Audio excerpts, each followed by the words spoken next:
எல்லாருக்கும் இந்த ஹேபிட் இருக்கா, இல்லை எனக்கு மட்டும் இந்த ஹேபிட்டான்னு தெரியல.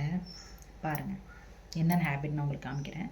உங்களுக்கும் இதே மாதிரி ஹேபிட் இருந்துச்சுன்னா எனக்கு மறக்காமல் கமெண்ட் பண்ணுங்கள்.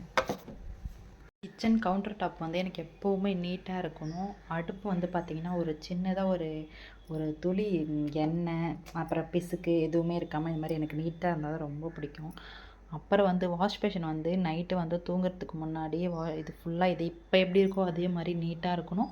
அப்புறம் வந்து வாஷ் பேஷனில் வந்து பார்த்திங்கன்னா அந்த பாத்திரம் அந்த மாதிரி கச்ச கச்சன்னு பாத்திரம்லாம் கிடக்கிறதுலாம் எனக்கு பிடிக்காது.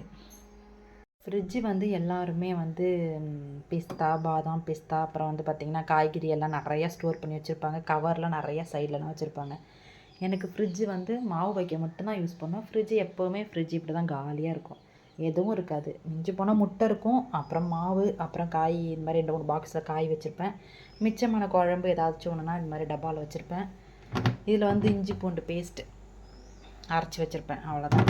மற்றபடி ஃப்ரிட்ஜெல்லாம் ஃபுல்லாக காலியாக தான் இருக்கும். எனக்கு ஃப்ரிட்ஜு இந்த மாதிரி நீட்டாக இருந்தால் தான் பிடிக்கும். கச்ச கச்சன்னு எல்லாம் இருந்தால் அதுவும் பிடிக்காது. ஏன்னா நிறையா வந்து பெரிய பெரிய குண்டானில் குழம்பு அதெல்லாம் இருந்துச்சுன்னா இந்த மாதிரி குட்டி குட்டி டப்பாவில் கிண்ணத்தில் அது எல்லாத்தையும் மாற்றி வச்சுட்டு உடனே டக்குன்னு அதை கழுவி வச்சிடணும். இங்கே நிறைய கச்ச கச்சன்னு வந்து அதிகமான குண்டானில் வந்து பெரிய குண்டானாக இருக்கும், குழம்பு கொஞ்சம் தான் இருக்கும். பெரிய குண்டானாக இருக்கும், அதில் சாப்பாடு வந்து கம்மியாக தான் இருக்கும். அதை எல்லாத்தையுமே வந்து பார்த்திங்கன்னா மொத்தமாக ஒன்றத்தில் ஸ்டோர் பண்ணி வச்சுட்டு அதை எடுத்து கழுவிடுவேன். அதே மாதிரி மேட்டு பார்த்திங்கன்னா 2 டேஸ்க்கு ஒன்ஸ் வந்து பார்த்திங்கன்னா சேஞ்ச் பண்ணிக்கிட்டே இருப்பேன். ஏன்னா கால் வச்சு மிதிக்கிறதுனால தண்ணியெலாம் இங்கே கீழே படிஞ்சதுனால அதெல்லாம் போட்டு நம்ம க்ளீன் பண்ணுறதுனால அழுக்காயிடும். அதனால் வந்து பார்த்திங்கன்னா மேட்டு வந்து ஒரு 2 டேஸ் 3 டேஸ் தான் மேக்ஸிமம் இருக்கும். அப்புறம் டக்கு டக்குன்னு வந்து பார்த்திங்கன்னா அதுவுமே நான் சேஞ்ச் பண்ணிக்கிட்டே இருப்பேன்.